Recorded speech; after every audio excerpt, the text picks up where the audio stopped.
Deci eu sunt pe microfon, da? Da, sunteți pe microfon. Da. Numai să așteptați să vă confirm că o porniți înregistrarea. Bine. Tehnica asta depinde de comunicație.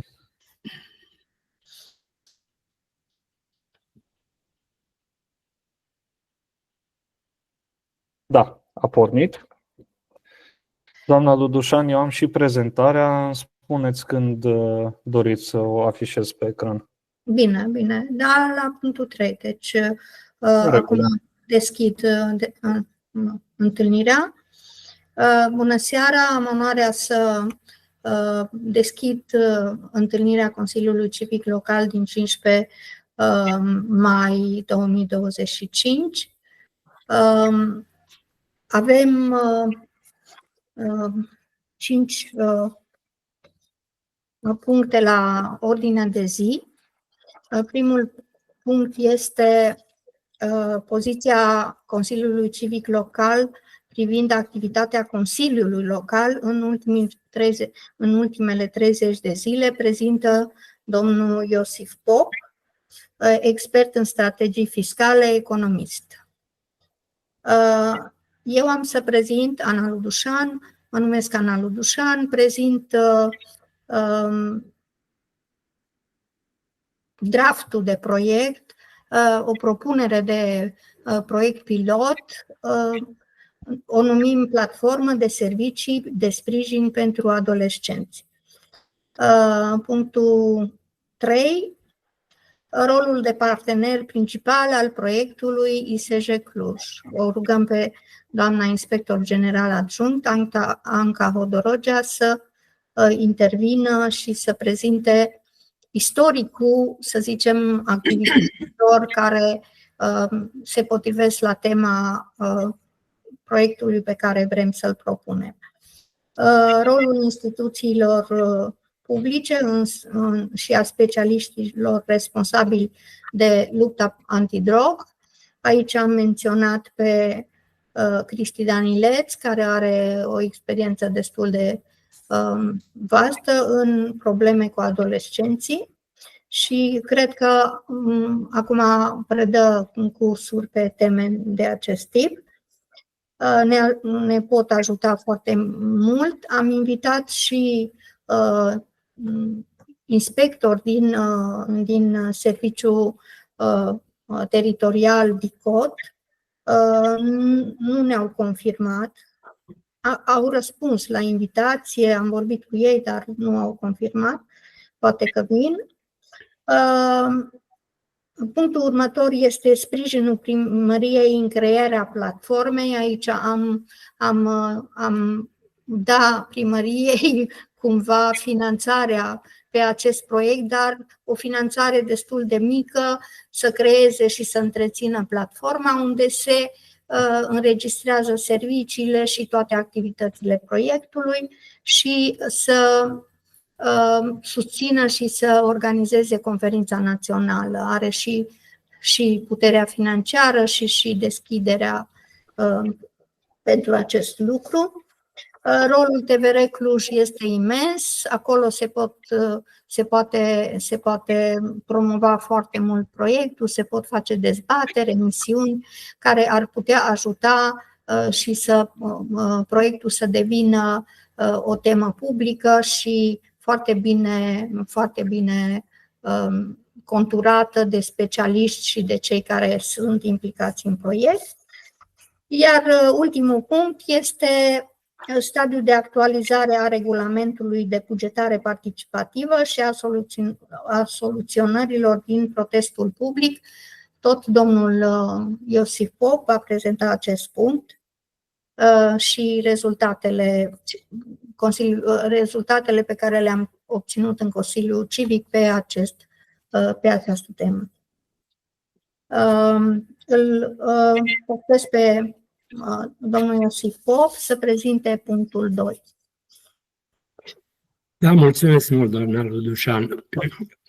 Cred că pentru fluența dezbaterii la punctul principal al nostru pe care îl aveți dumneavoastră și l-ați descris, o să comasez prezentarea celor două puncte ca să nu mai facem pauză de revenire. 3 ședințe de Consiliul Local au fost în perioada 23 aprilie până luni 12 mai. 2 extraordinare și una ordinară. Noutățile care merită și le-am subliniat și în raportul care l-am trimis este că bugetul pe trimestru 1 a fost validat în Consiliul Local, deși rezultatele lui sunt tare slăbuțe. 16% din venituri și 8,1% din cheltuieli. Se raportează la bugetul anual aceste procente. Dar bugetul a trecut fără prea multe observații. Totdeauna se invocă faptul că trimestrul 1 începe greu. Adevărul e că și bugetul s-a spart de la nivel național destul de târziu, dezbaterea publică și apoi aprobarea lui s-a produs prin februarie. A doua ședință a fost cea din 5 mai și noutatea ședinței, dacă e să spunem așa, că s-a aprobat mult așteptatul început de proiect de tren metropolitan. În sfârșit, după 10 ani de discuții și așteptări, domnul primar a reușit să ne anunțe că avem aprobarea Consiliului Local, estimată la o finanțare de 250 de milioane de euro. 43 de kilometri presupune lungimea acestui traseu. E o întârziere de 10 ani care până la urmă s-a văzut și se vede zilnic cât de blocat este Clujul, fără centură și fără tren metropolitan. E de salutat faptul că am ajuns la faza asta, chiar dacă cu această, să zicem, urâtă întârziere. Mi-amintesc că în urmă cu vreo 10 ani cu Radu Mleșniț am fost la calea ferată, am fost la Someșeni să vedem stațiile, am fost peste tot unde trebuiau dezlegate niște semne de întrebare și după aceea ne-am dus la domnul primar, voioși că putem pregăti trenul metropolitan și când ne-a zis că nu are bani, am zis că cumpărăm noi din chetă publică locomotiva numai să-și dea drumul. S-a întâmplat și peste 10 ani s-a întâmplat. Așa încât melcul administrației noastre nu se dezice. N-aș vrea să fiu mult mai critic astăzi, pentru că, oricum, e un moment de bucurie. În ședința din 12 mai, multe puncte pe ordinea de zi, multe proiecte de hotărâri de Consiliul Local, 43, aproape toate inițiate de către domnul primar, dar noutățile care merită să le subliniez este că în timpul ședinței domnul primar Emil Boc a intrat pe direct și ne-a semnalat că este cu pixul în mână să semneze contractul pentru finanțarea centurii metropolitane. Ca atare, încă un proiect dezlegat pentru finanțare de data asta, celălalt era dezlegat pentru aprobare doar, de finanțare o să mai discutăm. Așa că ne putem aștepta că în următorii 5-10 ani să avem în jurul Clujului o centură rotunjită, închisă și cu cele 12 căi de acces, de intrare, de ieșire din oraș. Proiectul e frumos, din păcate domnul Ialcan, domnul arhitect Ialcan spune că nu reușește să-l vadă pe nicării, adică nu-i foarte public acest proiect, dar cu timpul probabil că o să-l vedem. Și cred că ar trebui să mai subliniem că la Cluj suntem în situația unei premiere pe țară de a scoate o hotărâre de Consiliul Local pentru interzicerea fumatului și altor mijloace alternative de fumat în stațiile de transport public, în parcurile și bazele sportive aflate în proprietatea Consiliului Local. Ca atare, un pas înainte pentru mediu. Nu știu ce o să facem cu emanațiile de la mașini. Dar aceea e altă problemă, nu ține de fumat, ci ține de toxine auto sau toxicitate auto. Mai erau multe puzuri și puduri, erau în Consiliul Local pus în discuție indicatorii de performanță pentru consiliile mandatate să administreze regiile sau așa zisele societăți comerciale cu capital 100% al primăriei, multe dispute, mai ales pe regia de transport public, în care, sigur, administratorii ar vrea să-și asume indemnizația și mai puțin indicatorii. Dar s-a trecut peste asta și în final, cu discuții destul de multe asupra unor criterii de calitate, mai ales și de satisfacere a clujenilor, s-a votat. Să vedem ce o să iasă. Mă opresc aici cu partea de prezentare a hotărârilor din Consiliu și aștept întrebări dacă aveți. Pe partea cealaltă, cu bugetarea participativă, două lucruri doar doresc să spun, afară de ce am scris în raportul trimis dumneavoastră, anume că în ultima ședință de Consiliul Local am sesizat o întrebare a unuia dintre consilierii locali legat de mai facem sau nu mai facem bugetare participativă, la care domnul primar a răspuns desigur, facem și îi dăm drumul. Când? Mă aștept în viitorul apropiat. Discuția care și promisiunea care am avut-o în numele Consiliului Civic cu dânsul a fost după încheierea alegerilor. Acum, sigur că aici sunt două etape de încheiere a alegerilor, pentru că candidatul interesaților noștri de la Primăria Cluj, vorbesc de PNL și de UDMR, a căzut și mă așteptam că în pauza asta dintre tururi să avem o discuție. Vom aștepta pentru perioada de după și sper ca lucrurile se întâmple ca atare. Adică ceea ce a afirmat și în Consiliul Local, să reușim să demarăm acest proiect, să redemarăm acest proiect în folosul clujenilor și sigur că pe cartiere și cu sume alocate de Consiliul Local și pentru, să zicem, pregătire, aplicare, monitorizare. Noi vom rămâne consecvenți cu siguranță în a vrea și a determina ca la Cluj să fie reluat procesul de bugetare participativă și să încurajăm mult mai mult cartierele pentru nevoile lor.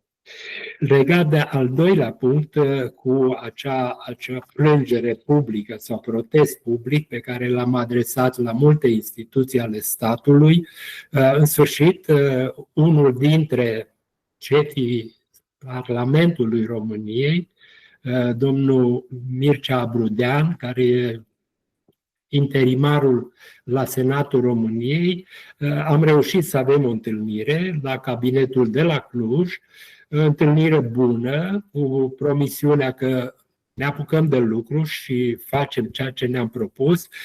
I-am structurat o agendă pe care a acceptat-o în totalitate și ieri mi-a dat confirmarea că materialul, propunerea noastră a primit-o și vom ține permanent legătura. Cum vedem treaba aceasta? Primul pas ar fi să ceară Senatul României, Curții de Conturi, o analiză comparativă.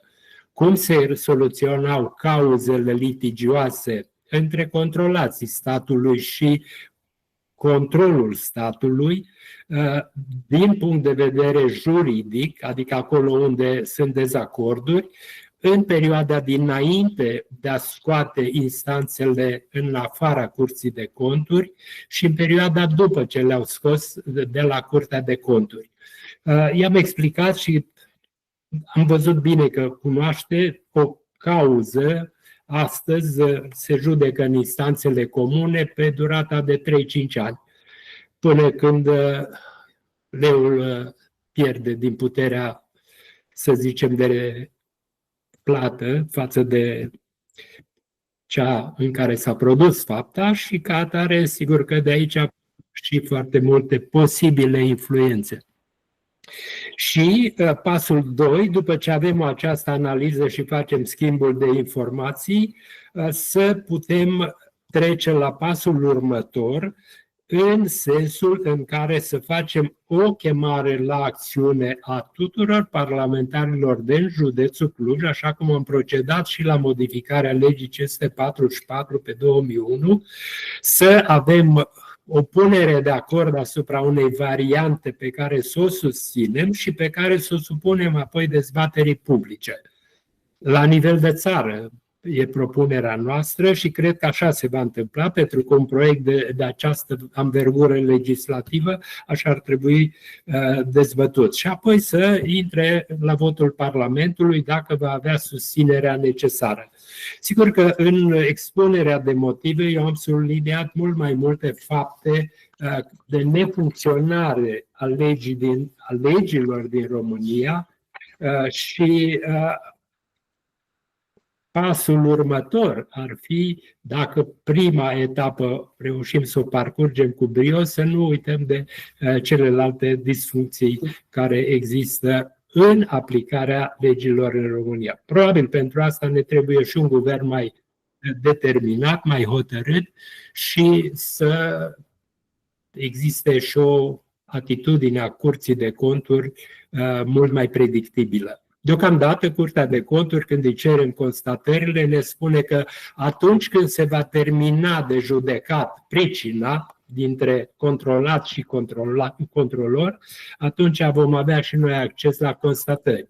Asta în scris ne-au răspuns, ca să nu, vorba aceea, să nu ne bănuiți că vrem lucruri secrete. Dar o constatare trebuie să devină publică.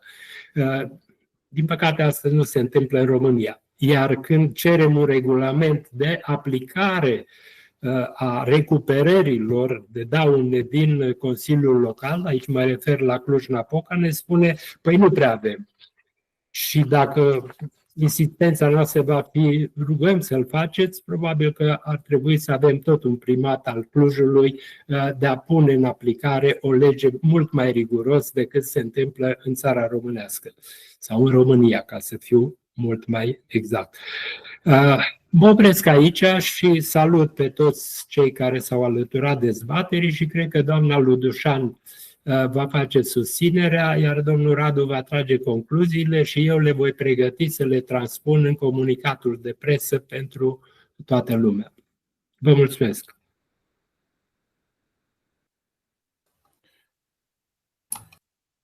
Mulțumesc, domnule Pop, pentru prezentare, întotdeauna precisă și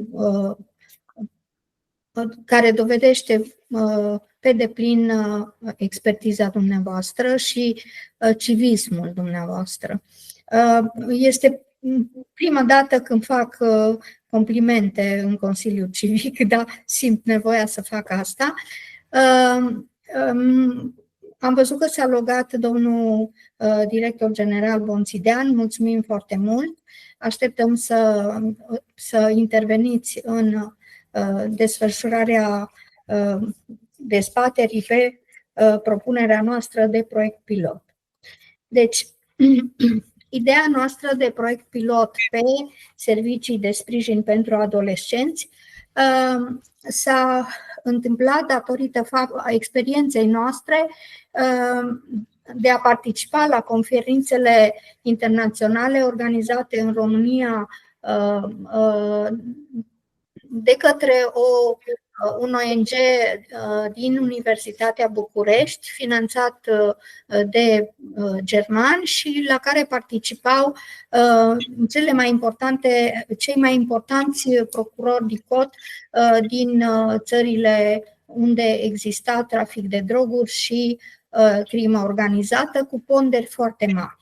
Și atunci, deci în 2012-2020 noi ne îngrozeam de rezultatele care erau prezentate acolo și credeam că această realitate nu există în România. Există și la noi în România, nu în ponderea în care există în alte țări din Europa și din lume, dar avem și noi această nevoie pe care și există deja instituții publice și actori publici care lucrează serios și profesional pe acest domeniu și de aceea ne-am gândit că facem o propunere de proiect pilot care deocamdată îi spunem, tot ce spunem acum este un draft și vrem să fie observat, vrem să avem alte păreri, vrem să intervină toți actorii care știu ce se întâmplă pe domeniul acesta,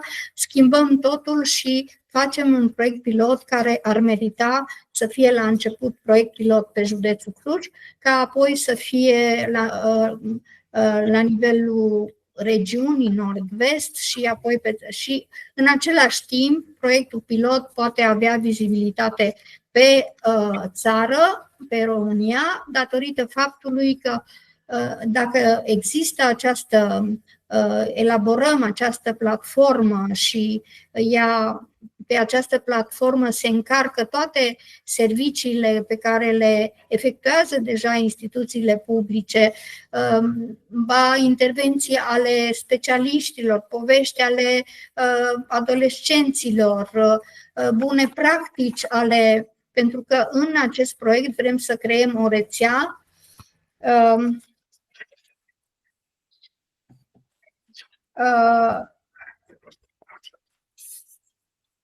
să creăm o rețea locală de sprijin care are 3 actori importanți, școala, părinții, comunitatea, care deja acești actori există și doar trebuie înregistrate serviciile și progresul unde au ajuns și să vedem dacă identificăm alte soluții mai bune. Deci, obiectivul acestui proiect este sprijinirea adecvată a adolescenților cu dependențe prin construirea acestei rețele locale de sprijin între școală, părinți, comunitate și comunitate în județul Cluj. Obiectivul 2 e crearea acestei platforme cu sprijin pentru adolescenți prin elaborarea și întreținerea platformei la nivel județului Cluj cu vizibilitate la nivel național. Deci pot să încarce toate ISJ-urile sau toți actorii publici care au servicii pe această temă, pot încărca rezultate pe platformă, pot propune modele de bune practici.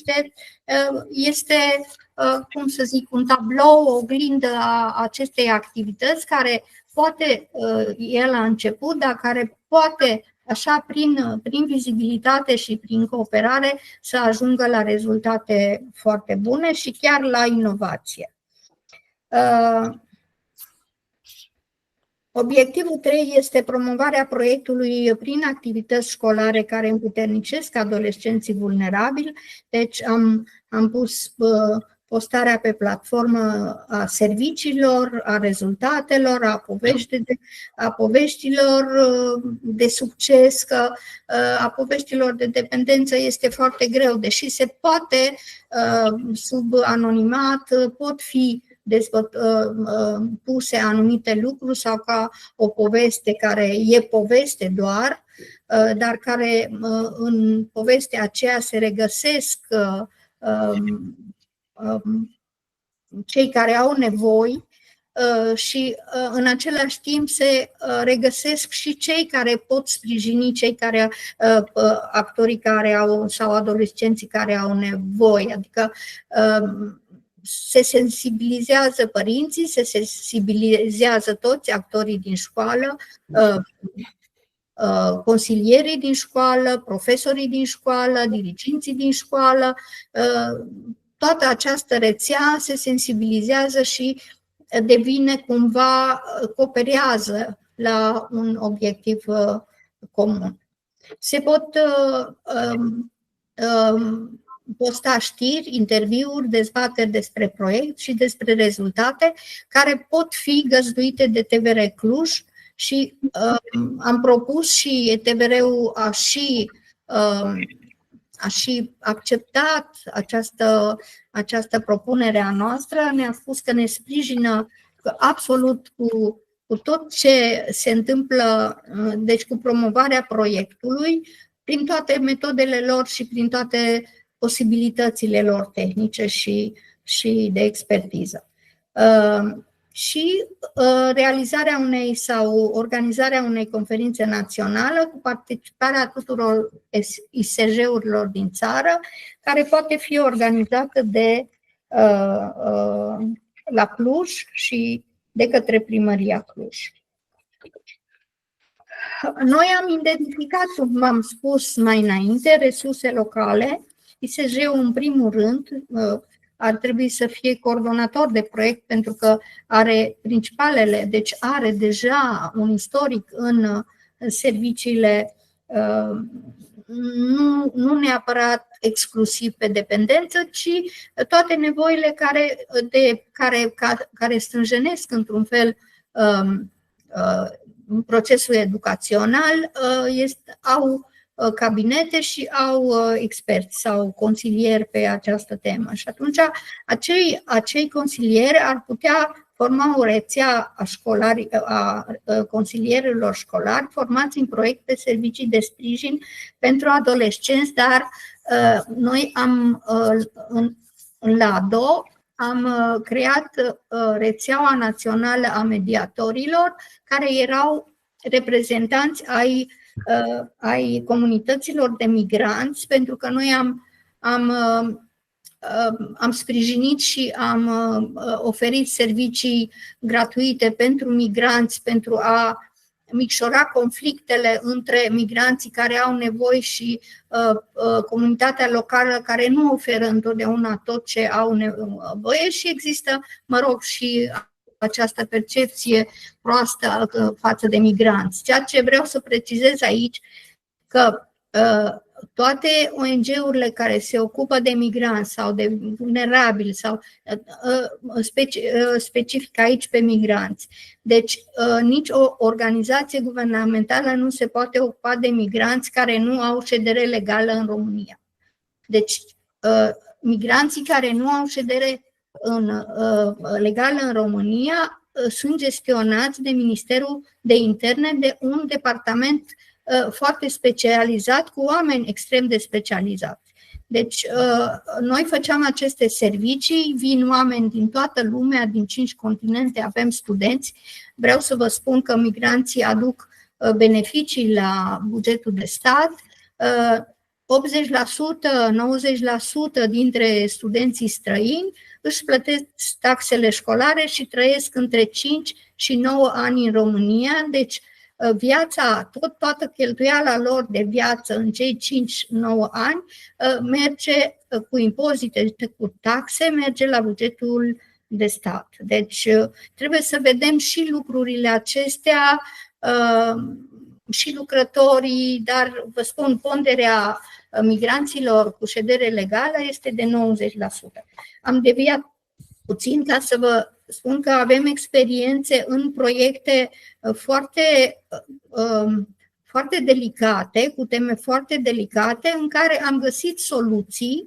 De exemplu, noi nu puteam intra în comunități, cum nu se poate intra nici în comunitățile de romi, oricând și oricum, ca să ai rezultate, și atunci trebuie să ai oameni care reprezintă comunitatea, oameni în care comunitatea are încredere în acei oameni și cu acei oameni să lucrezi atât cu ONG-ul cât și cu instituțiile publice, că toate aceste nevoi au responsabili în instituții publice. Și atunci, ca să faci un lucru rotund și bun, este ca responsabilii din instituțiile publice, împreună cu oamenii care reprezintă comunitățile de vulnerabili sau de așa, să lucrezi împreună cu ei, și noi am format o rețea de mediatori. Aici ar putea fi formată o rețea a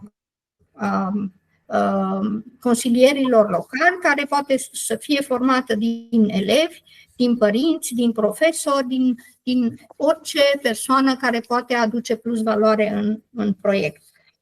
Se pot lua diferite forme activitățile extrașcolare care pot aduce plus valoare pe tema dependenței. Primăria locală, și aș vrea ca domnul director Bonțindean să confirme, are un rol important, în primul rând, prin poliția locală, care are oameni în spațiu public și vede și lucrurile care ne interesează pe noi, iar poveștile lor, dialogul lor cu elevii în școală este foarte, foarte important. Noi, de exemplu, tot așa pe migrație ne-am dus cu mediatorii sau reprezentanții comunităților de migranți și povesteam împreună cu elevii din liceu. Și nu vă imaginați cum acești actori deveneau parteneri și făceau lucruri minunate pentru comunitate și pentru nevoile lor. Deci primăria, atât prin poliția locală, pe activități în școală, cât și prin elaborarea și întreținerea platformei, care e un buget mic, dar care nu cred, deci costul ar fi nesemnificativ pentru ce pot ei să ofere pentru acest proiect de comunitate. Iar organizarea conferinței naționale nu cred că ar fi o problemă, poate să o încadreze în zilele Clujului, oriunde în evenimente care au foarte mare impact pe comunitate și care să o transforme la eveniment la nivel național. Și atunci se vede proiectul, se văd actorii, se văd rezultatele, se văd succesele.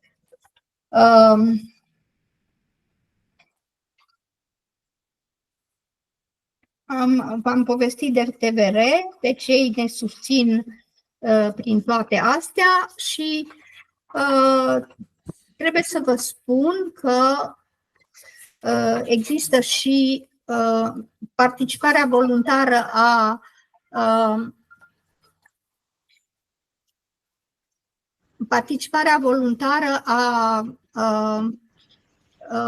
specialiștilor în dependență și sprijinul DICOT, care ar putea avea impact foarte serios dacă participă la interviuri, dezbateri TVR sau la conferința națională, unde, așa cum v-am spus din experiența noastră la întâlnirile de la București, pe conferințe internaționale, a fost cât se poate cu impact foarte, foarte serios. Și se învață foarte mult. Eu vă mulțumesc și vă rog din toată inima să veniți cu propuneri, cu observații și tot.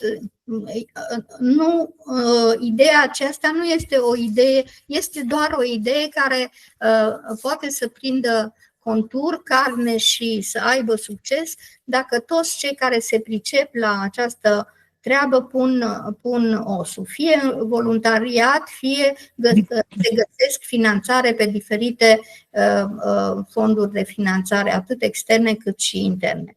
Vă mulțumesc foarte mult. Dacă domnul Cristi Danileț este prezent, îl invit să facă o prezentare și îmi cer scuze față de ceilalți participanți. Ne-a comunicat că are cursul cu studenții de la 6 și ar vrea să intervină până atunci. Încă nu a intrat. Bun, atunci o rugăm pe doamna inspector general adjunct, Anca Haudorogea, să completeze și să facă alte propuneri dacă consideră că sunt idei mai generoase și mai fezabile. Bună ziua tuturor, în primul rând. În calitate de reprezentant al Inspectoratului Școlar Județean Cluj, Aș vrea să vă fac un istoric despre activitățile pe care Inspectoratul Școlar Județean Cluj le-a desfășurat pe tema și subiectul discuției noastre de astăzi, și anume dependența de stupefiante și de droguri.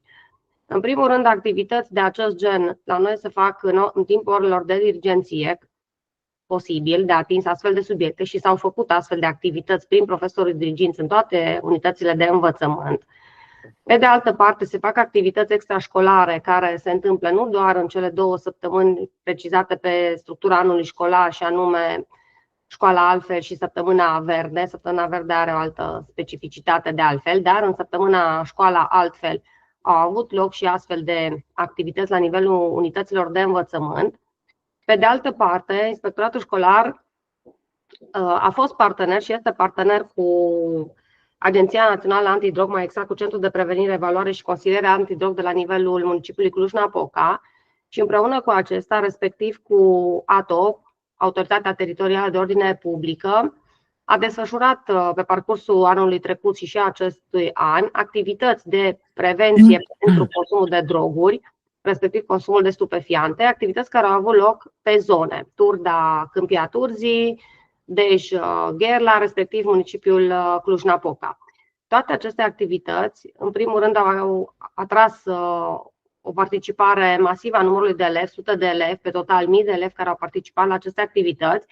Sigur, activități benefice și apreciate atât de elevi cât și de părinții acestora, în condițiile în care din aceste activități au avut doar feedback-uri pozitive, pentru că unele informații poate că nu le-au avut, poate că nu le-au știut.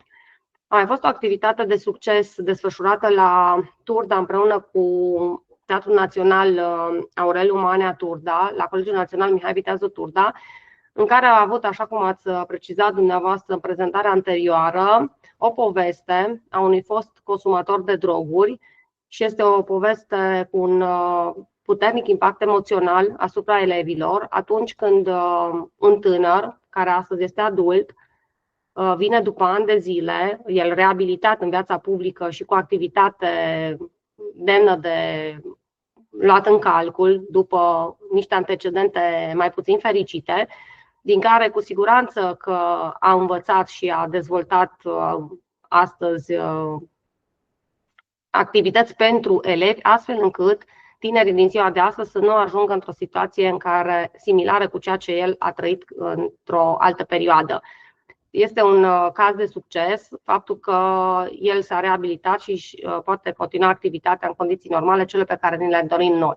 Iar prevenția este cheia succesului, pentru că este mai ușor de prevenit decât de reabilitat sau de combătut după ce s-a întâmplat ceea ce de altfel evident nu ne dorim niciunul dintre noi. Sigur, eu salut inițiativa dumneavoastră ca proiect pilot.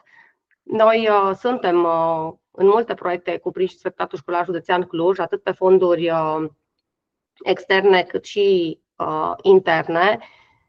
Pentru proiectul pe care dumneavoastră l-ați propus, sunt convinsă că toți cei care am spus astăzi prezent aceste invitații vom fi deschiși să găsim cele mai bune strategii și soluții, astfel încât el să fie de real succes.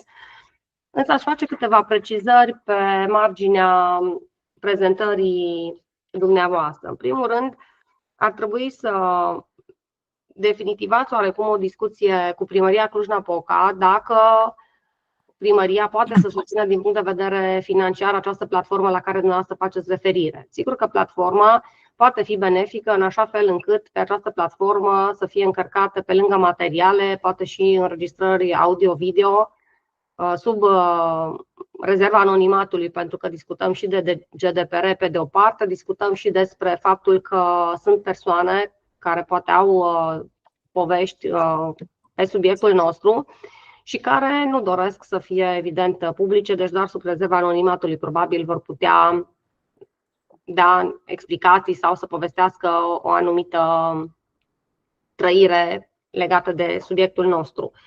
Din punct de vedere al coordonării acestui proiect, trebuie să avem, eu nu pot să decid acest lucru în această prezentare, înțeleg că este o fază incipientă în care noi discutăm, în care încercăm să creionăm niște idei constructive, firește, care să ducă la un proiect închegat. Iar pentru asta, pe lângă obiectivele pe care dumneavoastră ați încercat să le formulați și această prezentare, trebuie să existe un draft al acestui proiect, care firește să ajungă și la noi. Proiectul se va discuta cu colegii mei care se ocupă de proiecte la nivelul instituției și firește cu doamna inspector școlar general. Proiect în care trebuie specificate clar rolurile și obligațiile fiecărei părți a proiectului, atât a Inspectoratului Școlar Județean Cluj, cât și a altor entități care vor face parte din acest proiect în calitate de parteneri. Fiecare trebuie să știe clar ce sarcini are și ce obligații în egală măsură și până unde merge atributul fiecărei instituții în conformitate cu rolurile pe care le avem și ca activitate generală, bineînțeles. Promovarea proiectului în școli, firește, se face prin inspectoratul școlar. În ceea ce privesc, ați făcut referire la rețeaua de consilieri școlari. Consilierii școlari sunt angajații alte instituții, nu a Inspectoratului Școlar Județean Cluj, și mai exact ei sunt angajații Centrului Județean de Resurse și Asistență Educațională. Poate că n-ar fi lipsit de interes ca și această instituție să fie partener într-un astfel de demers, întrucât consilierii școlari sunt angajații acestei instituții, cu activități firește la nivelul unităților de învățământ. Acum, acești consilieri școlari nu au neapărat pregătire exclusiv pe consumul de stupefiante, droguri și dependența de acestea, adică subiectul proiectului despre care discutăm noi astăzi. Ei au și alte obligații și alte atribute la nivelul unității de învățământ și consiliază copiii și pe alte aspecte decât cel pe care l-am menționat. Formarea cadrelor didactice, de asemenea, nu este atributul Inspectoratului Școlar Județean Cluj. Noi putem face formare doar pe o nișă mai îngustă. Pentru consilierii școlari, formarea poate fi făcută prin Centrul Județean de Resurse și Asistență Educațională, respectiv prin Casa Corpului Didactic Cluj, întrucât Casa Corpului Didactic Cluj este instituția de la nivelul județului nostru care se ocupă de formare. Acum, astea ar fi câteva observații pe care eu am vrut să le fac pe marginea prezentării. Cred că ideea este binevenită și cred că va avea un real succes dacă, cel puțin noi, cei prezenți, vom contribui fiecare cu priceperea și cu atributul pe care îl avem în conformitate cu pozițiile pe care le ocupăm și instituțiile din care facem parte. Dar, în egală măsură, cred că inițiatorii acestui proiect, care sunteți dumneavoastră, că de aceea ne-ați invitat la această dezbatere, să creionați toate aceste idei într-un document de proiect cu partenerii care credeți că se impun, pe lângă cei pe care i-ați precizat dumneavoastră, mă rog, ce am mai spus și eu, dacă considerați că este benefic și oportun. Și cu acest draft, sigur, veți avea o întâlnire cu doamna inspector general și ea va desemna pe cine din instituție sau ce coleg din instituție se va ocupa cu această activitate. Nu este o activitate neapărat simplă, dar cred că va avea succesul pe care cred că îl așteptăm cu toții, pentru că altfel n-am fi fost astă seară aici prezenți și am răspuns invitației de a face parte din această echipă. Mulțumesc mult! Vă mulțumesc foarte mult, doamna inspector general Anca Hodorogea. Am notat toate observațiile dumneavoastră, care sunt absolut binevenite. Deci, nu știam că consilierii locali sunt în subordinea Casei Corpului Didactic. O cunosc pe directoarea. Numai puțin, nu sunt subordinea Casei Corpului Didactic. Casa Corpului Didactic se ocupă de formare, în general. Consilierii școlari sunt în subordinea Centrului Județean de Resurse și Asistență Educațională. Da, dar o cunosc pe directoarea Casei Corpului Didactic și cred că o să avem o discuție bună împreună și să vedem ce putem face. Deci, practic, ideea noastră a pornit de la, ne-a motivat să creăm o rețea de resurse locale care să facă lucruri pe această temă, lucruri foarte bune, unii care știu foarte bine deja ce să facă, alții să se formeze pe parcursul proiectului și să avem și inovație în proiect, ca eu mi-aș dori din tot sufletul ca acest proiect să devină un proiect de bună practică la nivel național. Și el să fie coordonat de Cluj și de ISJ-urile măcar din regiunea Nord-Vest. Finanțatorii externi în general vor aplicabilitate mai mare, dar pe proiectele pilot se poate merge pe comunități mai mici și pe un singur județ sau dacă există vizibilitate la nivel național. Deci noi am toate proiectele noastre din 2005 au avut finanțare externă și finanțare publică. Și noi am lucrat foarte mult în voluntariat, dar resursele financiare pe care le-am adus exclusiv prin cereri de finanțare pe proiecte care erau pe licitație publică. Deci cunoaștem tot ce se întâmplă în acest domeniu. Vreau să vă prezint și să se prezinte 1 minut, 2 minute Raluca Drog, care va fi succesoarea mea. Am 77 de ani și vreau din toată inima să-mi permită echipa să mă retrag, așa, și ea va fi succesoarea și este o foarte bună, concepe foarte bine cereri de finanțare și deja lucrează în proiecte europene serioase, deci aveți un om de foarte bună calitate în echipă. Mulțumesc. Eu am promovat doar ideea. Acum o să-mi permiteți să vin cu idei și munca să fie luată de cei de generația tânără. Vă mulțumesc tare mult pentru o prezentare așa frumoasă și mă bucur tare mult să vă cunosc. Am mai participat odată la Consiliul Civic Local acum mulți ani, dar mă bucur să fiu din nou aici. Și mulțumesc tare mult, doamnei Ludușan, pentru prezentare, pentru idee. Ca de obicei, așa cum ne-a obișnuit doamna Ludușan până acum, toate ideile ei iau în considerare mai multe nivele, iau în considerare toate nevoile grupului țintă și de obicei sunt idei inovative. Asta e ce am învățat de la doamna Ludușan de-a lungul celor mulți ani în care am lucrat împreună. Pe această idee, acum mă gândeam, vroiam să văd dacă poate domnul Bonțidean, am văzut că urmează pe listă și nu știu dacă vrea el să adauge dumnealui ceva. Eu o să am o mică adăugire, dar poate o țin pentru final, ca să nu... Da, bună ziua, permiteți-mi, mă auziți? Da, vă auzim. Da. Nu vă vedem. Vă salut, sunt în trafic. Vă salut și vă felicit pentru inițiativă. Eu aș vrea să abordez această problemă din două puncte de vedere, pe două paliere. Una, în ceea ce privește primăria municipiului Cluj-Napoca, iar al doilea palier, atribuțiile și competențele poliției locale în acest domeniu. Aș vrea să vă întreb mai întâi dacă de la Inspectoratul Județean de Poliție Cluj ați invitat pe cineva. Nu. Nu?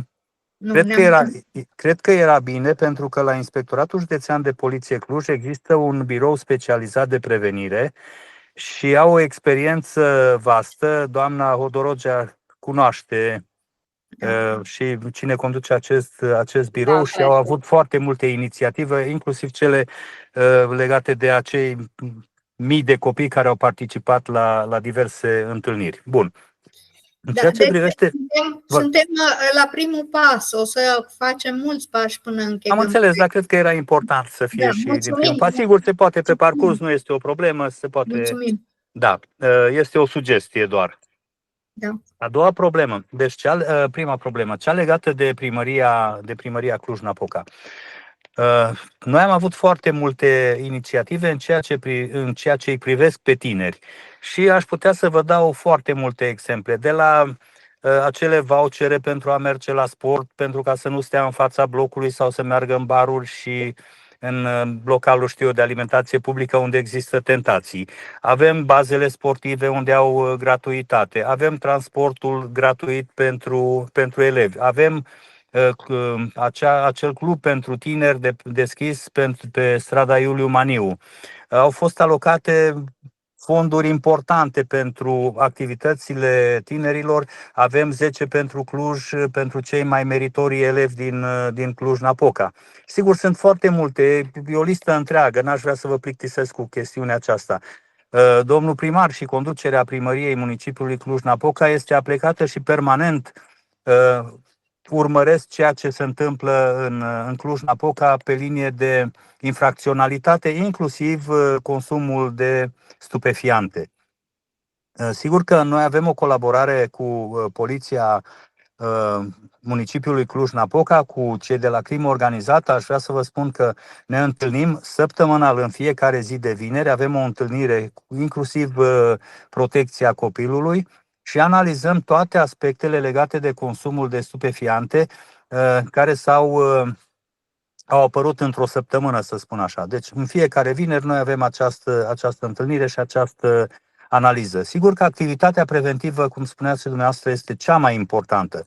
Dacă nu desfășurăm activități preventive, este foarte greu pe urmă să combatem și când ajung în situații mai grave este regretabil. De aceea insistăm foarte mult pe prevenire. Ne ducem în școli, ne ducem în jurul școlilor, unde, sigur, lucrăm cu informații și cu tot felul de alte surse și verificăm acolo unde avem sesizări pe această linie. În așa fel încât încercăm pe cât posibil să reducem acest fenomen. Și alocăm toate resursele pentru a proteja, în special elevii care sunt cei mai expuși sau cei mai vulnerabili la acest consum de stupefiante. Din punctul nostru de vedere, aveți tot sprijinul și sigur că așteptăm un draft din ceea ce urmează să se desfășoare în continuare, îl analizăm. Eu o să-i pun la dispoziția domnului primar toate aceste lucruri și aveți un partener de încredere în noi. Mulțumim foarte mult, domnul director Bonțidean. Mulțumim. Întrebări dacă aveți, pentru că eu imediat o să mă duc la o altă întâlnire profesională și aș vrea, dacă aveți întrebări, să vă pot răspunde. Domnul Pop, cred că are. O întrebare aș avea eu legat de, să zicem, o aplicație soft care ar permite oricărui cetățean să posteze o situație pe care o vede, o descoperă sau, știu eu, ar vrea să o oprească.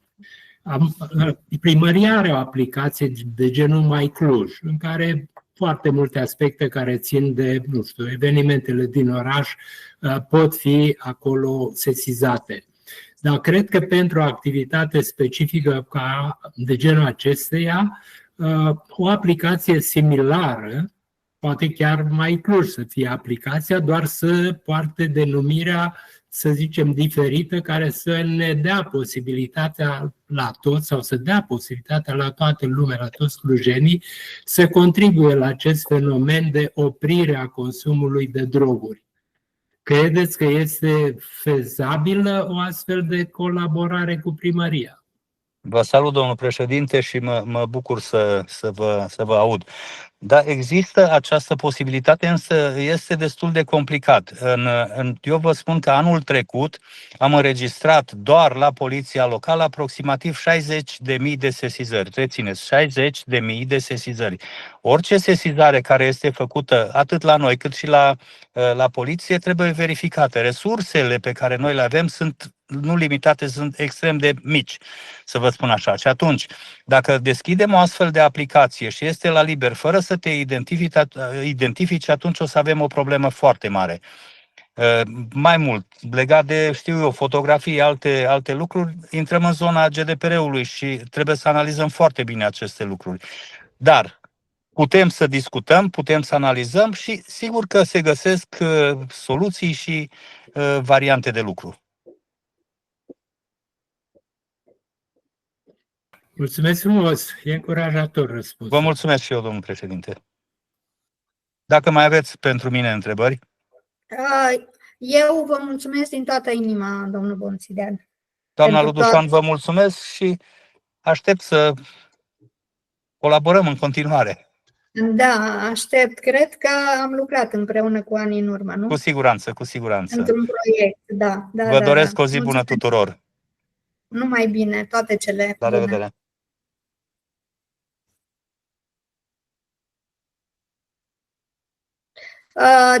Dacă a intrat domnul Cristi Danileț. Nu a intrat. Nu a intrat. Deci am avut primăria, am avut ISJ-ul. Și dorește colega dumneavoastră, doamna- Raluca. Doamna Raluca dorește să se expună acum mai pe larg din ce văd. Da, numai dacă nu mai sunt invitați de pe agenda. Dar cred că nu sunt, dacă mă uit eu bine și la numele din agenda și la participanți, nu cred că sunt. Bine. Eu ce vreau să adaug proiectul doamnei Ludușan, mi se pare că încorporează foarte, foarte multe lucruri importante, și anume, un proiect să aibă mai mulți parteneri. Asta este un lucru foarte, foarte important, parteneri cu responsabilități diferite. Să aibă și partea aceasta de digitalizare, mai ales că vorbim de tineri. Și toate celelalte detalii care fac, cumva construiesc o propunere așa holistică, să zic, să folosesc cuvântul ăsta. La ce mă gândeam eu și care ar fi adăugirea mea, care e destul de micuță, dar s-ar putea să fie de mare efect. Poate știți, lucrând cu copiii, cu adolescenții, de cele mai multe ori materialele pe care noi le facem, le construim din perspectiva adulților. Ele sunt materiale foarte bune, pentru că adulții de obicei vin cu perspectiva lor care ține foarte mult de a proteja copiii, ceea ce e foarte bine, de la protecția copiilor plecăm. În același timp, multe din aceste materiale nu sunt poate foarte, foarte ușor acceptate de copii. Care e propunerea mea? Poate ați auzit, poate nu ați auzit, România este prima țară, bine, așa ne lăudăm noi, să zicem că una dintre primele țări din Europa, care are o legislație în ceea ce privește participarea copiilor în luarea deciziilor. Asta este un mare, mare pas înainte pentru România la nivel european. Pentru că de child participation se vorbește foarte, foarte mult la nivel european și se pare că și în România a început această discuție. Acest element ar fi un element care aduce o mare plusvaloare, să spun așa. Și în ce ar consta? Ar consta în, pe lângă toate activitățile propuse de doamna Ludușan și toți actorii implicați, copii, adolescenți, fie ei copii care au trecut prin povești similare, fie copii care pur și simplu sunt liceeni și cunosc situația zi de zi, să zicem așa. Acești copii ar participa activ în ceea ce privește designul platformei, în ceea ce privește serviciile care sunt conturate tot pentru copii. Bineînțeles că intervenția copiilor, adică intervenția trebuie facilitată, trebuie coordonată în așa fel încât să fie aplicată pe vârsta lor, pe nivelul lor de înțelegere, tot timpul având, bineînțeles, complementare activitățile pe care adulții le coordonează.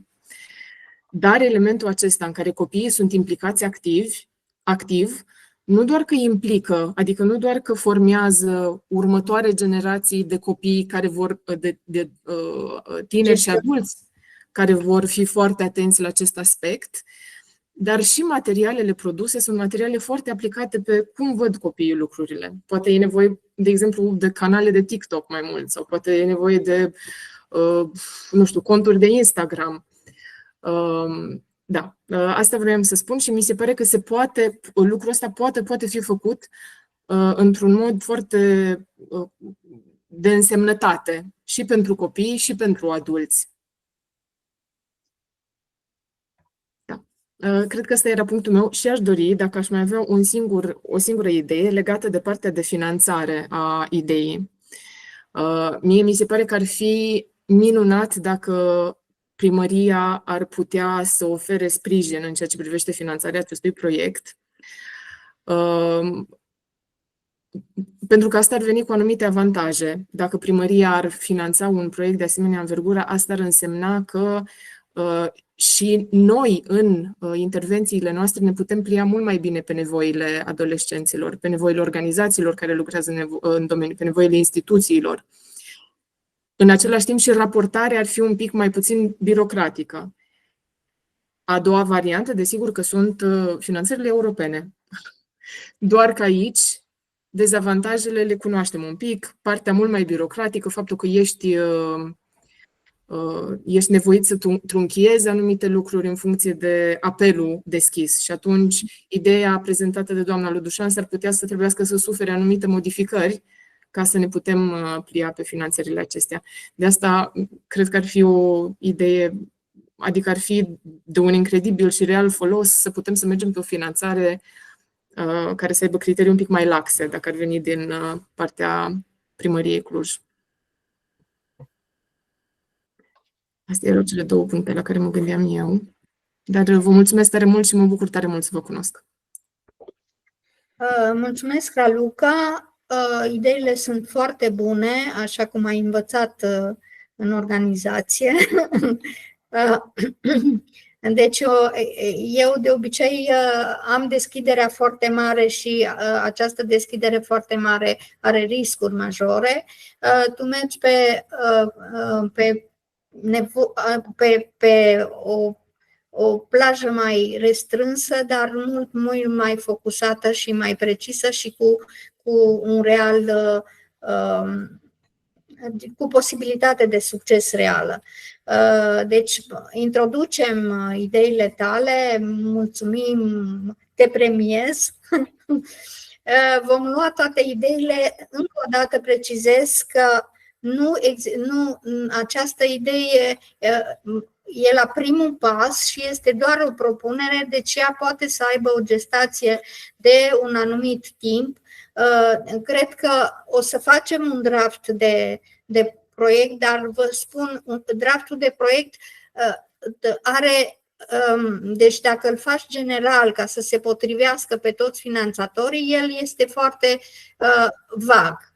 Dacă de obicei cererea de finanțare pe o temă o faci la un finanțator dedicat și ăla vine cu un caiet de sarcini și trebuie să îndeplinești condițiile lui. El dă bani pe activități, pe obiective, pe tema pe care îi convine lui și trebuie să aibă forma și toate ingredientele stabilite în caietul de sarcini. Mă rog, noi nu îi zicem caiet de sarcini în cerere de finanțare, dar cam asta, ca să înțelegem mai ușor lucrurile. Deci, eu mă bucur că până acum toată lumea a avut idei foarte bune și am speranța că această idee, care e vagă la momentul acesta, să prindă carne și să avem, pentru că ați văzut, ISJ-ul, poliția, deci sunt actori locali foarte meritoși în activități pe această temă, pe acest domeniu. Și trebuie neapărat valorificați și puși așa și vizibilizați ca să se vadă. Dar e teribil să apară aceste informații, acestor lucruri care noi nu le auzim și ele se întâmplă și fac minuni uneori. Încerc să mai intervin eu odată, dacă mâna mea este ridicată, cu o întrebare care ține, să zicem, de vârstă. Din câte știu eu, drogurile nu plac numai la elevii de școală medie, ci și la studenți uneori. Și nu numai. Credeți că sunt sau vor fi incluși sau nu vor fi incluși această categorie de tineri? Pentru că aici doamna Luțaș sigur ne va povesti din postura de prorector că și în facultăți sunt lucruri care ar trebui corijate, urmărite. Da. Și a doua întrebare ar fi: în ce măsură ONG-urile specializate pe lupta împotriva drogurilor n-ar trebui să fie incluse într-un astfel de consorțiu? Pentru că eu îl văd un consorțiu, dar cu un coordonator deasupra, nu cu 20 de responsabili, fiecare zice că face și nu face, ci cu un responsabil și restul colaboratori care să contribuie cu adevărat la acțiune. Adică un responsabil în sensul că acolo se poate întreba oricând în ce modalitate curg lucrurile sau cu ce rezultate. Sunt foarte bune ideile. Deci, o să vedem cum închegăm proiectul ca să fie cât mai așezat pe nevoia respectivă, să vedem pe cine putem coopta, dar pot să vă spun din experiența noastră pe alte teme că sunt instituții și actori care sunt foarte deschiși, vin, promit, fac sau nu fac. Și, deci sunt întotdeauna la un card din ăsta destul de greu de dus, sunt mai puțini actori, deși ei ar putea fi mai mulți. Deci, cum zice Raluca, un parteneriat foarte larg e și greu de gestionat și nici nu are rezultate foarte bune. Deci, ar putea fi, eu am pus doar actorii foarte importanți care deja lucrează pe tema asta. Ei ar trebui să fie acest miez tare al proiectului, iar ceilalți pot să fie colaboratori și să se vadă că și ei fac aceste lucruri și să se vizibilizeze succesele lor, activitățile lor, expertiza lor, fără să neapărat să fie parteneri în proiect care să răspundă, să zicem, de activități foarte specifice sau să se înhame cu toată puterea și cu toată responsabilitatea la acest proiect. Domnul Radu vrea să intervină. Da, sigur, proiectul este mai mult decât necesar. Pentru că situația drogurilor în Cluj este gravă, în sensul că a fost declarați cea mai mare piață de droguri și pedofilie din România. Sigur că nu ne bucură acest lucru, mai ales nici pe mine ca dascăl sau pe colega mea Luțaș sau doamna inspector general, care am fost și suntem încă în legătură și în contact direct cu copiii, mai ales cu studenții, care, la fel ca și elevii, facultățile sunt puternic penetrate de rețelele de droguri. Acum, munca care s-a făcut și se face în continuare pentru combaterea prin diferite forme de informare pe care doamna inspector general ni le-a spus, nu este suficientă. Deci munca chiar a directorilor sau a diriginților sau a cadrelor didactice e insuficientă. Nu vreau să mă plâng de cei de la Agenția Antidrog, pe care îi consider inutil și ar gazul de pomană, că și ei împart pliante și participă la reuniuni, ceea ce nu înseamnă absolut nimic. Sigur că trebuie să-i punem în proiect, doamna Ludușan, și pe ei, neapărat trebuie să-i includem. Dar cei mai importanți, să știți, care luptă zi de zi și, cum să spun, cu profesionalism, sunt cei de la Direcția Antidrog din Poliție și cei de la DICOT. Deci ăștia sunt de fapt vârfurile operative care într-adevăr lucrează din greu față de noi ceilalți care numai batem din gură și încercăm să abatem copiii de la consumul de droguri. Ei sunt cei care chiar urmăresc sursele.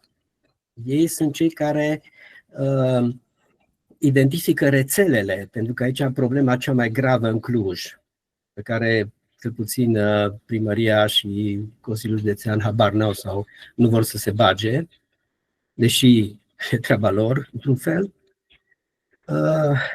sunt, să zicem, vă dau un exemplu. Este Antold. Antold de 10 ani a reușit să aducă această nenorocire în Cluj, pe care noi nu o aveam acum 10 ani, decât în forme foarte așa incipiente și, hai să zicem, noi părinții aveam grijă de copii și reușeam să-i abatem de la consumul de droguri. Chiar era o chestiune de poziție clujană, de intelectual, cum să iau droguri, așa ceva nu există. Asta se întâmpla acum 10 ani, 15 ani și așa mai. Nu vorbesc de generația noastră care nu a avut nicio treabă cu drogurile și chiar dacă în America exact generația noastră explodase acest fenomen. Dar Antold face mari probleme în sensul că nu este suficient de controlat, după părerea mea, și din cauza asta noi primim foarte, foarte multe sesizări, mai ales de la cetățeni, care spun că Antoldul trebuie scos în afara Clujului. Deci, analiști care au comparat, de exemplu, fenomenul Antold cu cel de la Electric Castle, au spus foarte clar, uite, Electric Castle nu face atâtea probleme pe această temă cât face Antoldul.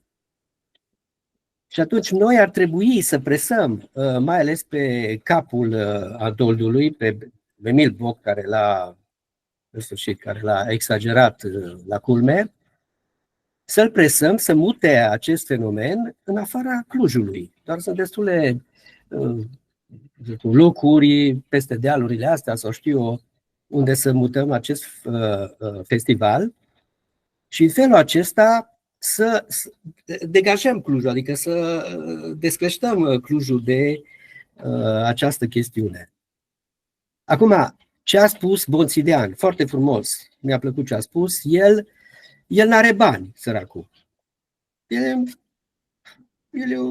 n-are bani, asta este problema. El nu, chiar dacă este un șef al străzilor, da, și al ordinii și disciplinei pe străzi, el nu e capabil să facă față acestor chestiuni, plus că această mafie a drogurilor este extrem de inteligentă și lucrează foarte subtil. Deci nu discutăm cu niște oameni așa superficiali.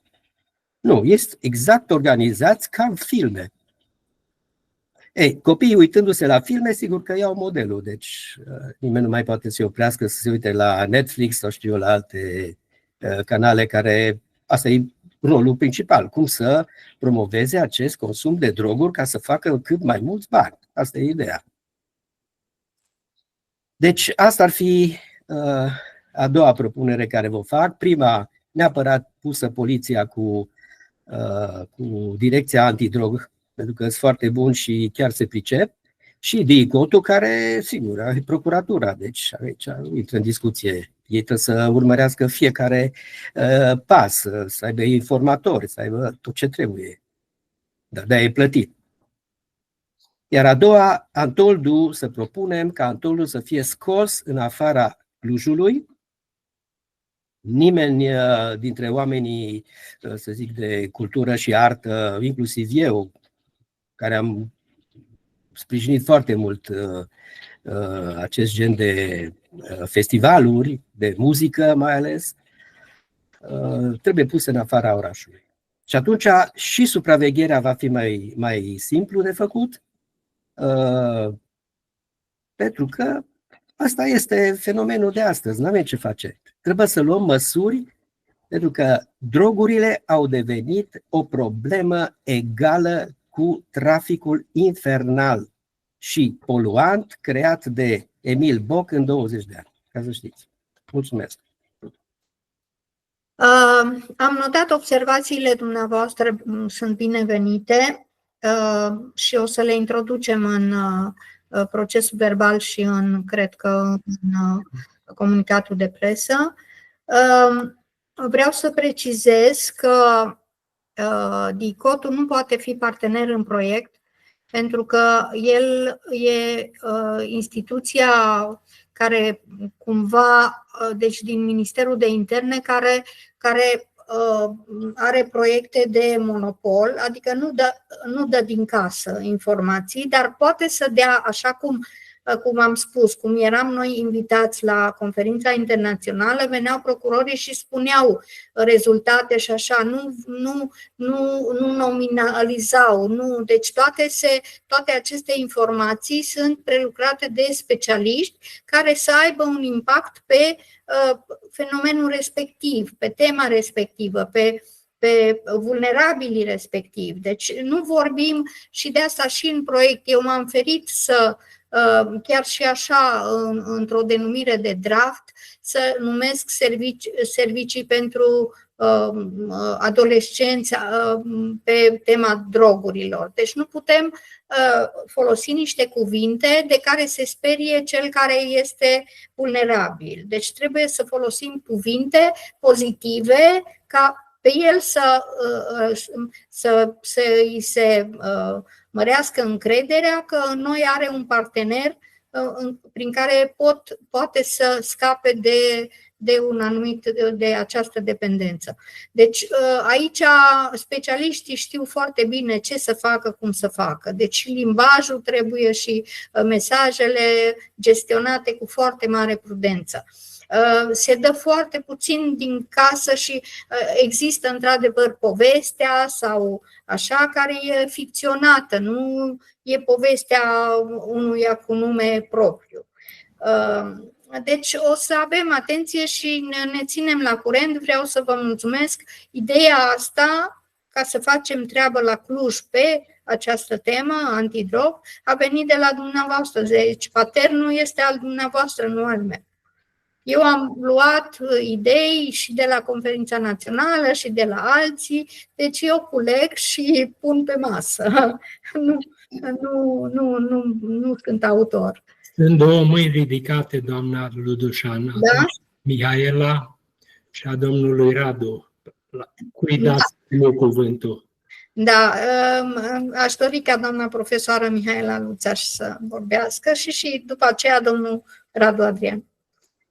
Da, mulțumesc foarte mult, vă felicit pentru ideea acestui proiect. Tema este de actualitate, bunică de adolescenți fiind și de adolescenți fiind, cunosc de la ei povești, de la nepoții mei, povești care uneori te înspăimântă. Deci proiectul este mai mult decât binevenit și încă o dată felicitări pentru această idee. Să ne felicităm, e al nostru. Așa este. În momentul în care vom începe să ne implicăm cu toții, doream doar să-i spun lui Radu că, după părerea mea, a scoate Untold-ul din Cluj, da, ideea este extraordinară, dar nu cred că rezolvă problema adolescenților care consumă droguri în timpul festivalului. Nu vor mai consuma aceste droguri în Cluj, ci undeva în afara Clujului, dar sunt tot adolescenții din zona noastră. Mai fac aici o mențiune. Constanța a anulat festivalul Never See, ultima ediție a acestui festival, teoretic pentru că n-au reușit să găsească o locație, practic pentru că vor să evite problemele care au apărut în edițiile precedente apropo de consumul de droguri. Și iarăși o sugestie care aș dori să o fac, nu știu dacă n-ar fi foarte bine ca în cadrul proiectului, și aici probabil Raluca o să spună că sunt deja mulți parteneri, dar poate că ar trebui să fie inclus cineva din partea Direcției de Sănătate Publică, pentru că acest consum de droguri are impact masiv asupra sănătății adolescenților și atunci o persoană care să reprezinte Direcția de Sănătate Publică, nu știu acum, nu intru în amănunte, cred că ar fi binevenit. Dar încă o dată proiectul este mai mult decât binevenit și încă o dată felicitări. Mulțumesc! Direcția de Sănătate Publică ne-a fost partener în toate proiectele LADO unde aveam vulnerabili, unde trebuiau să aibă asigurare obligatorie de sănătate și nu aveau bani. trebuiau să-i opereze, că erau pe moarte și nu aveau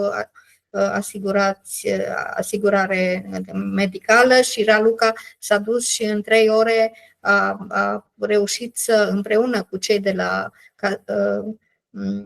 de la Casa de Asigurări de Sănătate, l-au introdus în sistem și a fost operat. Deci avem multe lucruri făcute deja și experiențe în care am intervenit și ca urgențe și în toate felurile. Vă rog, domnul Radu Adrian. Mulțumesc, în primul rând. Radu Răzvan era. Radu? Radu Răzvan. Îl las și pe domnul profesor Mleșniță, nu e problemă. Nicio problemă, că am timp, eu sunt pensionar.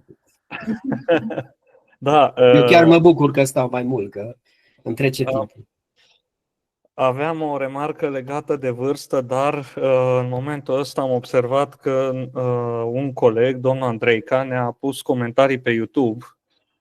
Asta e așa, poate cu bătaie mai lungă, doamna Ludușan. Dânsul a spus că pe tema migranților s-ar putea face o dezbatere distinctă pentru că, chiar dacă îi vedem peste tot pe stradă, sunt doar 97.000 de permise de ședere legale eliberate. Deci, după spusele dânsului, este o temă distinctă. Nu a spus unde. Evident că e distinctă. Eu am spus numai că există similarități între proiecte care au teme pe vulnerabili. Despre asta vorbeam. Dar putem totodată să și revenim asupra acestei teme, pentru că e de interes. Legat de cifre și de vârstă, am crezut inițial că domnul Pop mi l-a vorba din gură, dar dânsul s-a referit la altceva legat de vârstă. Eu vreau să mă refer la un alt aspect. L-am reținut, spus chiar de marele absent al zilei de azi, domnul Danileț. A fost la o întâlnire a Consiliului Civic Local în Sala de Sticlă, tot pe această temă, și a atras atenția asupra faptului că vârsta la care este accesul la droguri scade de ceva timp încoace. Da. Și asta cred că trebuie să stea la bază, este și motivul acestei întâlniri, motiv pentru întâlnirile viitoare și motiv pentru această platformă. Pentru că dacă vârsta continuă să scadă, înseamnă că ori nu s-a făcut nimic concret sau din ce s-a făcut nu funcționează. Din toate eforturile care au fost făcute, au reușit să limiteze, au reușit să pună frână, dar nu au reușit să elimine penetrarea acestui fenomen în cadrul elevilor. Eu am văzut pe viu cu ochii mei un astfel de lucru. Băiatul meu este în ciclul primar, e o zonă presupusă liniștită, mai puțin Transilvania College, unde, nu intrăm în alte discuții. Copiii stăteau în parc după amiaza, copii de ciclu primar, și stăteam la o oarecare distanță numai ca să nu fie singuri. Au trecut un grup de copii ceva mai mari, cred că erau între clasele 5-8, au trecut, m-au ignorat și au început să discute cu grupul de copii mai mici și la un moment dat au zis: nu vreți din astea? Lasă bă că peste 2-3 ani vă apucați voi de ele. Dar cu o nonșalanță teribilă. Și erau copii, eu sincer, undeva între clasele 5-8 îi plasez. Și n-au făcut-o cu agresivitate, eu am simțit o convingere în voce. Era liniștea aceea dată de convingere. Hai că nu mă înșel, că sigur ajungeți acolo. Deci chestia asta există. Cei care au copii se lovesc de ea. Mie mi-e groază de ce o să urmeze pentru propriul meu copil peste 2-3 ani. Poate. Și asta ar trebui să ne motiveze pe toți, să ne concentrăm eforturile și să contribuie fiecare cu ceea ce poate pune la dispoziție. Acum, avantajul ISJ-ului și avantajul primăriei este că pot coagula mai mulți actori și pot coagula, în primul rând, toate sursele de informații, pentru că magnitudinea fenomenului se poate afla din discuții oneste cu toate instituțiile de învățământ. Fără perdea, fără acuze, fără a le pune secure la cap, efectiv a colecta informații, ok, cât se întâmplă, cât de rău este, ca să se caute o proporție a intervenției și o urgență. Și tăria, să zic așa, a intervenției, dar și urgența intervenției, în funcție de fiecare caz. Atât am avut de spus. Mulțumesc, Răzvan, mulțumesc. Păi eu întăresc un pic întrebarea la adresa inspectoratului școlar. Poate ne conturați cât de cât o dimensiune. Dacă nu e greu, dacă știu eu, e posibil.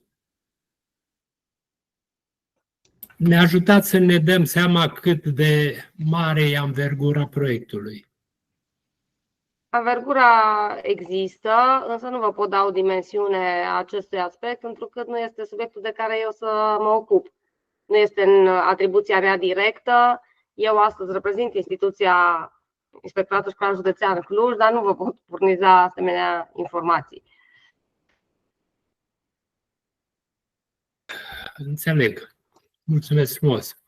Poate ne face concluziile domnul Radu. Da, cumva acestea pot servi și drept concluzii. Dacă nu avem informații de acum, atunci trebuie să vedem cine le are, să le colectăm și să continuăm o serie de întâlniri, pentru că deja se pare că este mai mult decât necesar un astfel de proiect. Unde să coagulăm, unde să aducem mai mulți factori. Poate să încercăm, cum a spus și doamna Drob, să mergem pe canale media care ajung la copii, să ajungem pe limba lor și totodată să nu neglijăm nici studenții mei și să vedem dacă nu se deschide cumva o problemă de tip matroșca, încât pe viitor să ne uităm și la mai multe adicții. Pentru că și alcoolul poate fi o problemă, dar nu vreau să deviem de la început, că prima dată trebuie să avem o bază solidă ca să putem discuta de extindere. Domnul Veșniță, îți mai vreau să interveni? Aș vrea să te completez cu problema cea mai importantă, cred. Că partea asta, v-am spus, de propagandă și de formare e pusă la punct.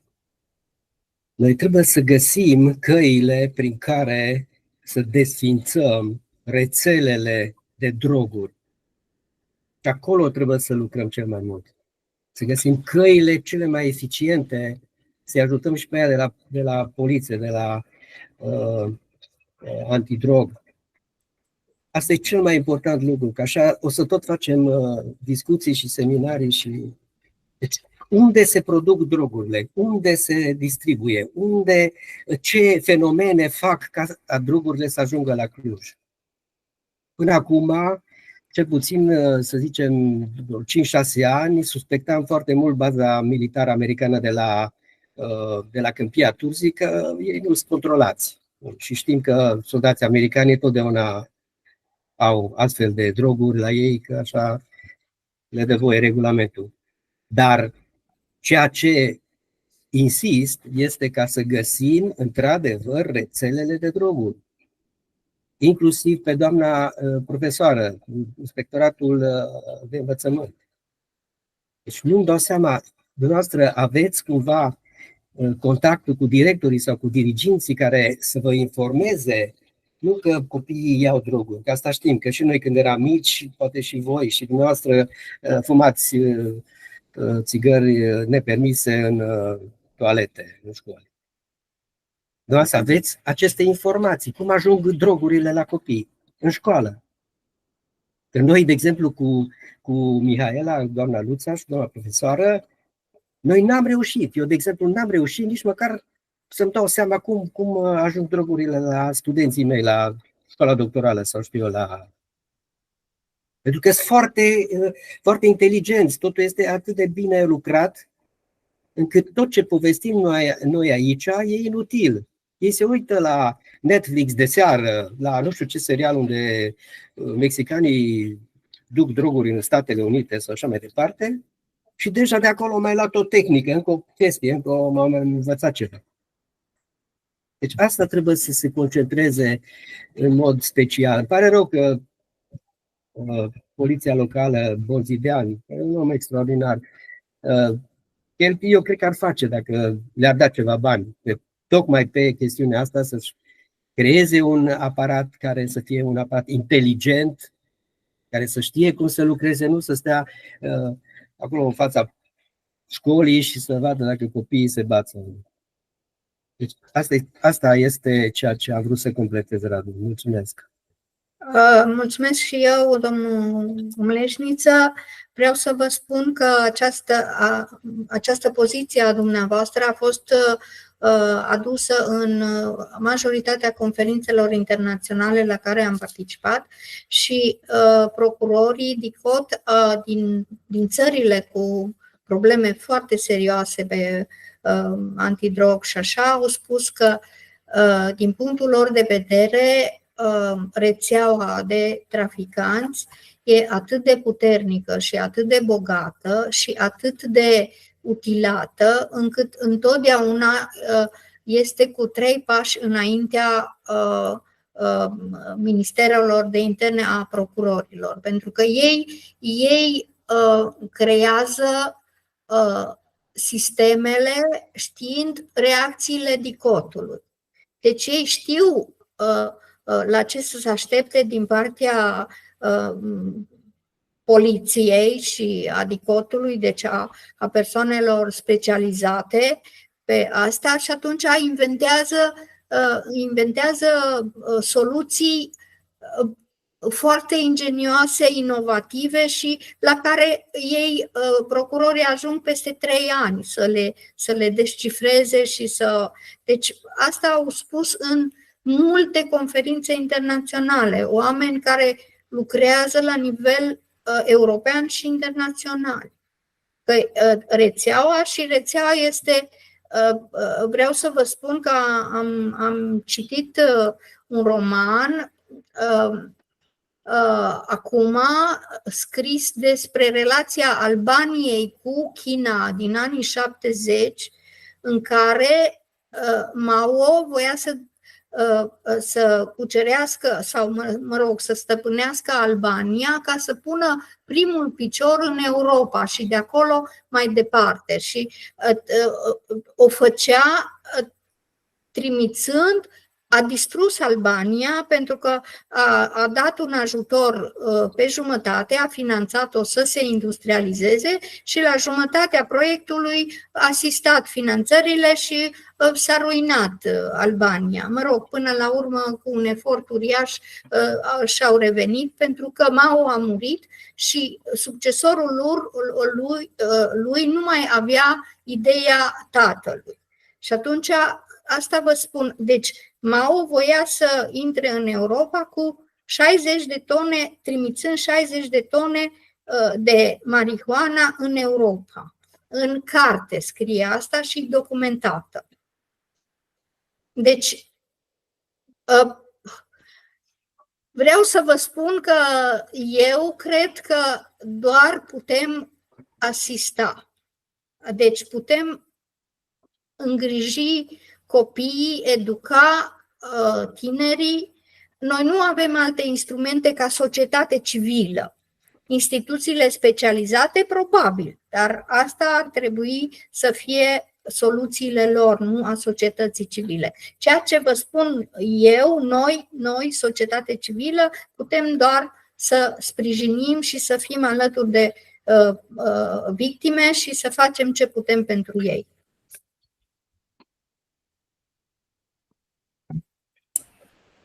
Dacă aș putea să intervin aici, în continuarea celor spuse de domnul Radu Adrian și domnul Dușan, cred că în ceea ce privește rețelele internaționale de trafic de droguri și trafic de ființe umane, de multe ori și Interpolul, cred că are, adică cu siguranță Interpolul atribuții. Crima organizată în toate felurile.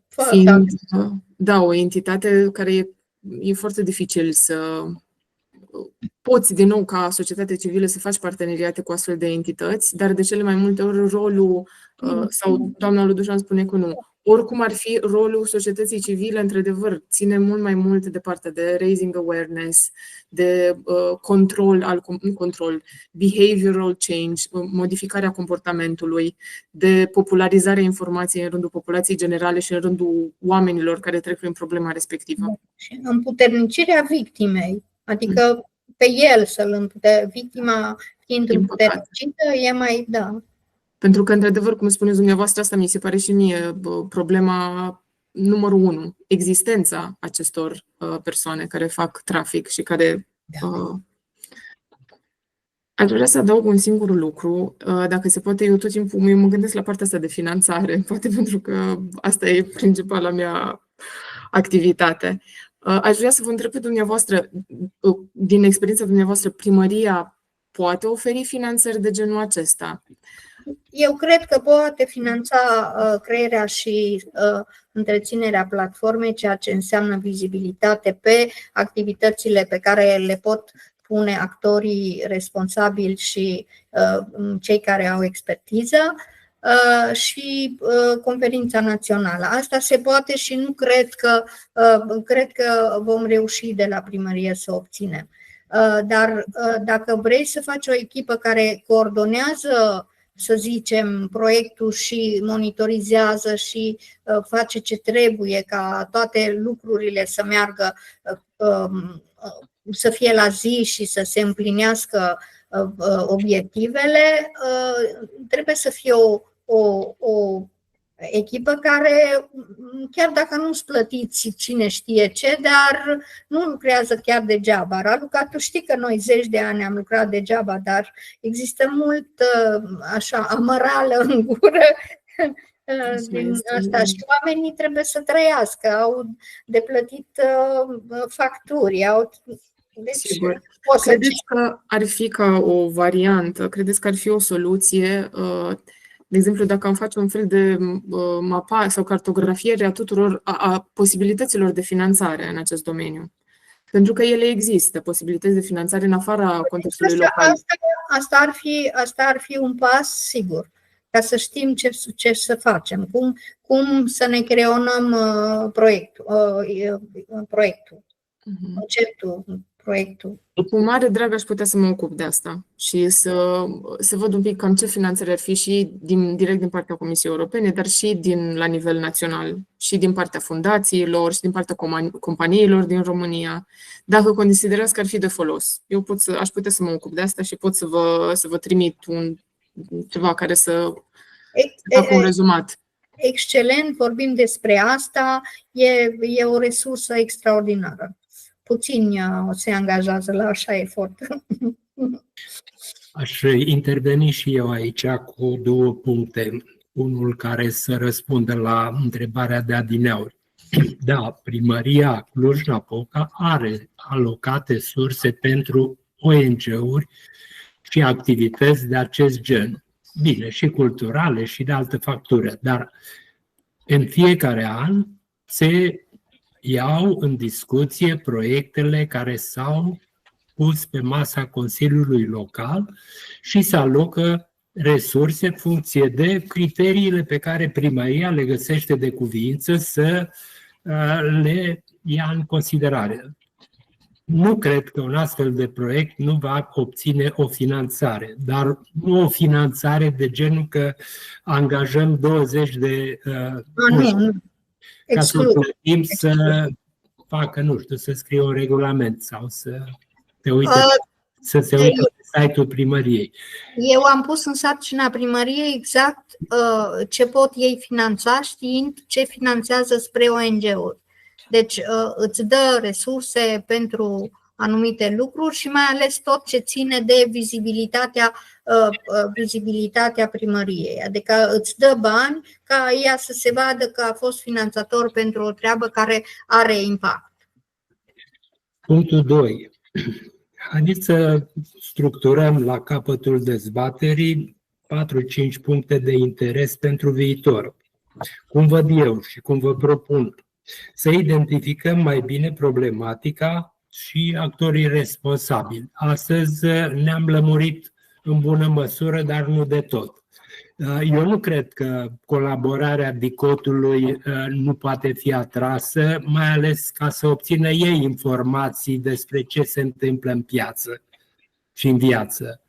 Nu cred că la o astfel de întindere de mână ar zice noi nu putem să vă susținem într-un astfel de proiect.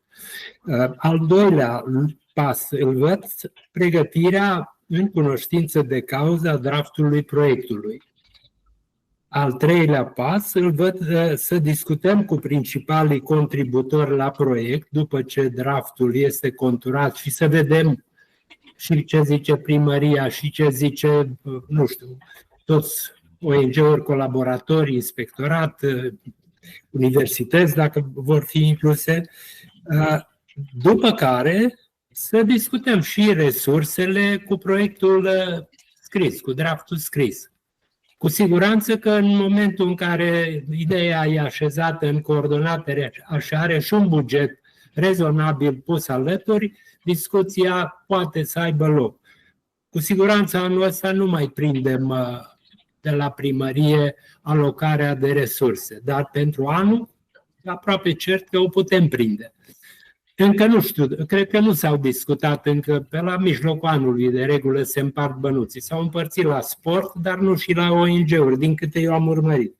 Și punctul 5, haideți să ne revedem într-un timp rezonabil, poate septembrie, poate octombrie, la încă o discuție de concluzii limpezi.